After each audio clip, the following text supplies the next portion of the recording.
here you are with the responsibility of teaching students, of teaching teachers about Congress and state legislatures, legislative bodies, at a time when the public now gives the lowest rating ever to the Congress and probably equally to state legislatures. I saw on the internet this morning by a particular measurement that Scott Rasmussen managed to get Congress's approval ratings down into single digits. Even Gallup, following a more traditional format, has gotten down below 20% on a regular basis.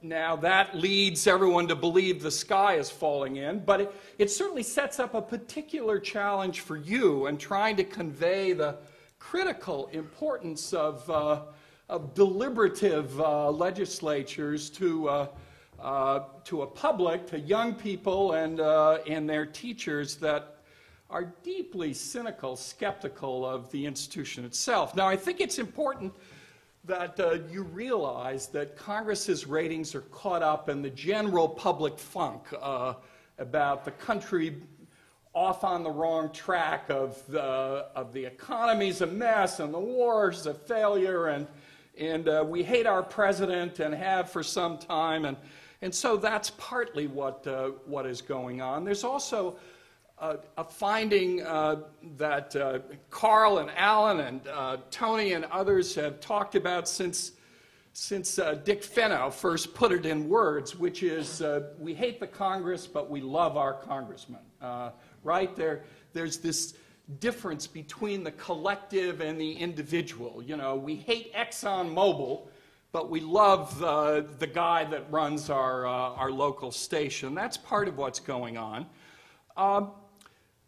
There's something else. John Hibbing has written eloquently, as many of you know from reading his work, that in fact the public doesn't naturally internalize the Madisonian system, a system of clashing interest, of debates, of conflict, ultimately, if successful, followed by genuine negotiation, deliberation, and compromise. But most Americans don't take naturally to politicians fighting. They think why don't they just do the right thing? They assume agreement where no such agreement exists in the body politic. It's sort of, why don't you look out for me? So that's part of it, and part of your challenge is really trying to convey a sense of that those legislative bodies, what they're expecting to do, not simply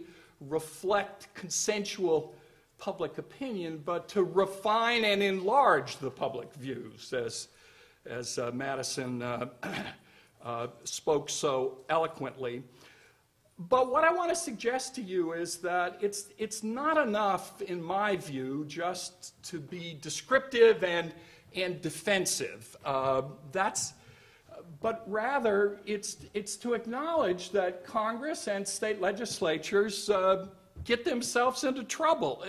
Yes, Congress is the first branch of government. Article 1. I'm sure Tony this morning developed the historical and philosophical roots eloquently. It is the linchpin of our constitutional system. I like to simplify things. In thinking about Congress, I see it as having sort of three major responsibilities. One, sort of representational, to represent the citizenry. Remember, the only institution that was directly linked to the people. That was where ordinary folks could have some direct connection with those who would govern. The second, to be a genuinely transformative legislative body that is not simply ratifying decisions made elsewhere, but engaging in serious deliberation. That entails an elaborate set of procedures, norms, routines, that are absolutely critical to fulfilling that responsibility. And the third, most legislatures are, in our American context, are part of a separation of powers system, and therefore the Congress and state legislatures have important responsibilities to check and balance the other branches. When Congress fails to fulfill that responsibilities, we tend to get imbalances in the system, and the whole constitutional design falls prey to all kinds of pathologies. Now, that's the design, but there's no guarantee that Congress or state legislatures are going to be able to do its job well, and we shouldn't automatically assume they are doing it well, and our job is to have people understand how well they're doing their job. Congress is shaped, is influenced, affected by the broad political environment in which it operates. And to look at a representative assembly simply from, if you will, an internal perspective is to sort of miss the essential character of the body. I mean, begin with political parties, not mentioned, as you know, and teach in the Constitution, yet they developed in the early years of the Republic and have importantly shaped behavior within Congress and other legislative bodies. They're one of the building blocks of a legislative body. One might think of individuals and their staffs and personal offices, committees, and parties. Those are the sort of three building blocks, and you can study the history of a legislative body in terms of how one or another of these three building blocks moves into prominence. We've had periods when individualism dominated. We've had period when a really rigid seniority system led committees to be the dominant force, but oftentimes controlled only by their leaders. And we, of course, have had times when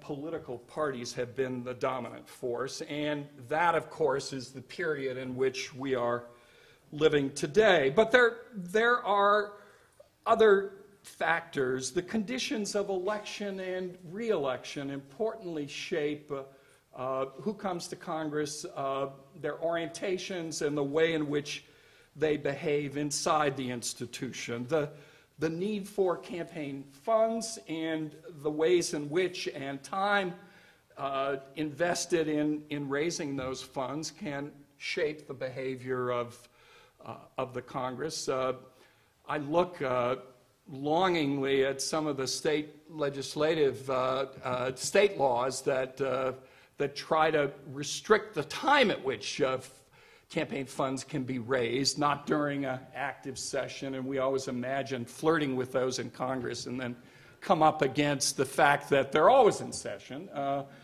In a formal sense, even when they're on recess, Harry Reid doesn't let the Senate actually go out for fear that George Bush will make some additional recess appointments.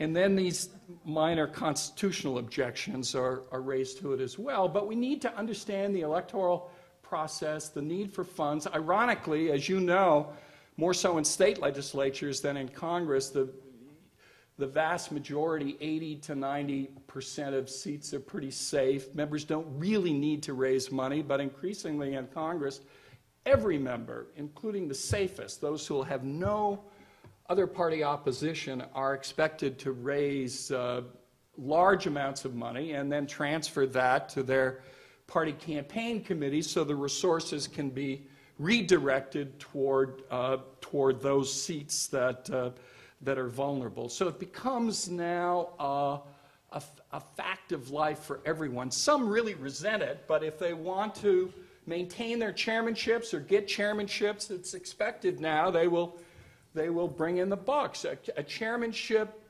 $800,000 minimum to the Congressional Party Campaign Committee, and that's not counting contributing to individual members yourself or participating in fundraisers for them.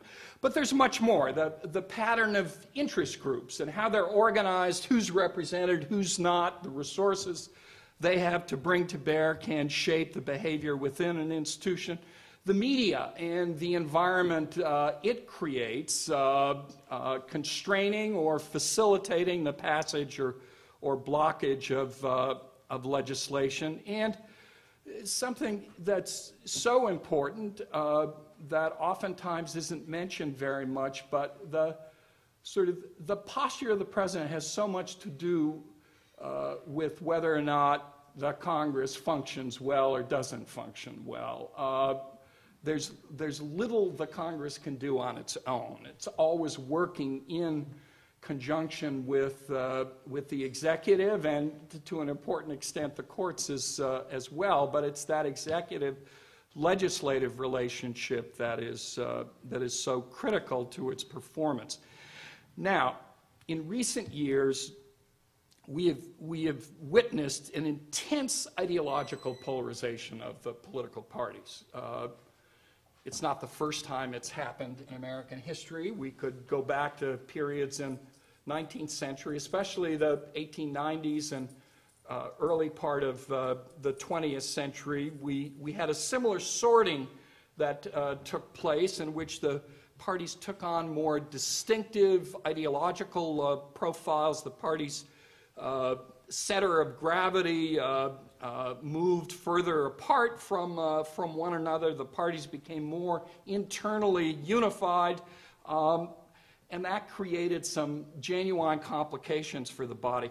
It's particularly problematic when those parties are operating at a rough parity, roughly 50-50 balance in the country, in the legislative bodies and elections to the presidency, because that creates an incentive to do things other than deliberate and legislate, all of which has, at least in Washington, produced a really extreme partisanship that those of us who came, including many of my political science colleagues here some decades ago to the Congress, when the whole sort of social network of Washington involved a lot of overlapping of relationships between Democrats and Republicans. Sure, there was a philosophical center to each party. They were distinctive, but it was kept from being rigid and intense by the fact that there were liberal Republicans and conservative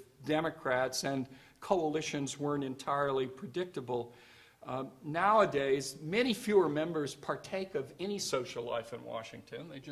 Most don't live here, move their families here. They're happy to get away as early in the week as possible and arrive as the next week as late as possible. So you don't get the healthy social interactions, and all of this has festered to the point at which it's almost impossible, I'm here to report to you, to go to a dinner party in Washington where they're both Democrats and Republicans.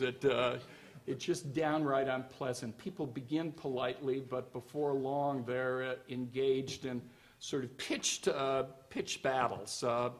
Now, what has this done to the Congress? Well, it's weakened each of its central responsibilities. Think about the representational responsibility.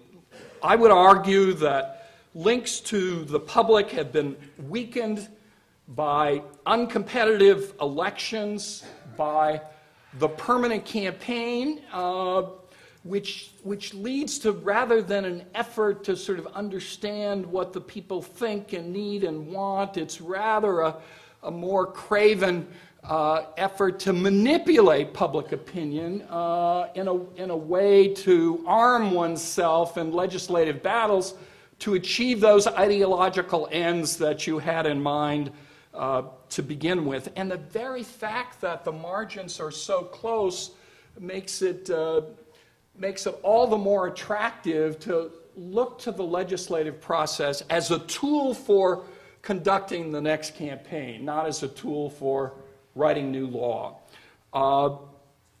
Certainly nonstop fundraising and a culture of corruption that built up around this set of ideologically polarized parties that got some public attention thanks to Tom DeLay and his famous K Street project. On the legislative responsibility, the whole point is for people from diverse constituencies to come together and talk to one another, to receive information, to be open to persuasion on occasion based on the information and arguments they hear from others. But the internal processes have been so distorted because of these broader political developments that you've seen a demise of regular order. Legislative bodies need sort of rules and procedures and norms in which permit it to engage in the very process of deliberation that is characteristic of a serious legislative body. We've seen a marginalization of committees, a lack of serious talk, the corruption of the conference process. It hasn't been a pretty sight. And as far as checks and balances, what we saw during much of the first 6 years of the George W. Bush presidency was a supineness in Congress, an acquiescence to the most ambitious assertion of presidential authority, I think, in the history of our republic. We saw a huge decline of oversight, and we saw consequences in terms of policy. For me, it raises the question, is our Madisonian system, this sort of brilliantly designed system in which the ambitions of politicians are acknowledged but channeled in ways that create some institutional identity and loyalties and give you the basis on which to both divide and share powers and to check and balance other institutions. But is that system compatible with strong ideologically based political parties? When the party link is so strong and it's built upon an underlying ideological commitment, then the loyalties develop across institutions, and you don't get the natural conflict on the one hand between branches, and you don't get the sort of serious internal talk across party lines. In fact, you create more incentives to depart from regular order and to not listen to the minority party under this circumstance. So one could imagine a set of circumstances in which, if the parties got stronger, if we move more and more to a responsible party system with strongly held ideological views anchoring each of those parties, that Madisonian system would not work. And so you begin saying, well, are there self-correcting mechanisms available in place? Do we need sort of affirmative reform? Are there things we could do to change the way the body works internally? Or is this driven so much by larger political forces in the external environment that the way you get change is by changing that external environment? And that requires two things. It requires sort of leaders who appeal to a public, and a public who responds to try to alter the character of that environment, and because of that, begin to bring some changes to the way Congress itself is working. There's an argument out there in this election which is very interesting and worth evaluating. It's one that Barack Obama is making. There's a simple banal version of it, which is happy talk about bipartisanship, but underneath that is a more serious argument, really, about about trying to build a sort of broader, oversized majority on behalf of an agenda he would label as progressive, but then that being a basis to institute more sort of serious talk between the parties. Here's a hypothesis for you. Some people believe that the best way to get party people talk to one another and work to one another is if they're pretty evenly balanced in the legislative body, because the one needs the other. There's an alternative hypothesis, which is it works much better when you have a little more confident, lopsided majority. They're not, first of all, they're not worried about controlling everything because they've got some play. The opposition party doesn't believe it's going to be able to get into the majority the next election if they just use this wedge issue on this motion to recommit to embarrass certain members of the majority party. That in fact, if you know there's a strong enough majority that some things are going to go forward, the conditions are there to entice at least some members of the opposition into sort of serious negotiations and genuine deliberation. But it requires a president who's not intent on moving things through with his party alone. I have a feeling we're going to get a test of this in the new Congress. There's a strong probability Democrats will pick up 5 to 7, 8. They could pick up 9 seats in the Senate and 20 plus in the House. And if, as now seems likely, I give it a 2-to-1 odds, Obama is elected president, you're going to have a situation of unified party government, but with a president promising something sort of very different. Now, you could argue Bill Clinton had larger Democratic majorities and promised something similar to and ran into all kinds of problems. The question is, do people learn from experience and history, and are there ways now of using those oversized majorities to actually build in from the beginning a process of negotiation with not necessarily the leaders of the Republican Party in the House and the Senate, but those members who are interested in legislating on these terms. So if you were focused entirely on internal, you'd look at ethics reform, campaign finance reform, sort of some efforts to try to return to regular order, to do something about the prevalence of filibusters and the difficulty of reaching cloture, of dealing with earmarks, of figuring out some ways of rebuilding institutional identity and loyalty. All of those are worth talking about and doing, but as we've observed the first year and a half of the Democratic majority in Congress, which promised a return to regular order, they started out that way, but quickly discovered that they had a choice. They could either move some things through, or they could have regular order, but they couldn't do both because the opposition party was very much in opposition mode, as they came to be in when they were in the minority. So, well worth focusing on all of these. I've been involved in each of these efforts myself, but my own personal view is that the most important levers for change inside Congress are to be found outside Washington, and it requires a public that's mad as hell and says they're not going to take it anymore.